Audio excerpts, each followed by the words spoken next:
Chafu tu ifike kipindi sawa Tanzania tuoneane huruma. Kuna video moja inasambaa ilikuwa njia ya Kibaha.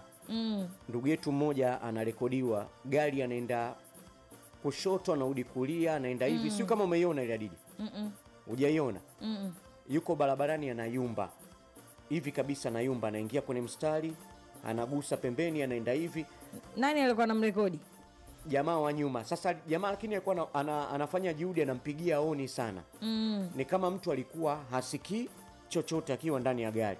Mwisho wa siku kwa bahati mbaya akakunja kona nzito, akaenda mpaka nje ya barabara. Ni yeye mwenyewe, lakini alianza kwa kufanya nini? Kwa kuyumba kwa muda mrefu. Sasa watu wengi tuwe na positive comment.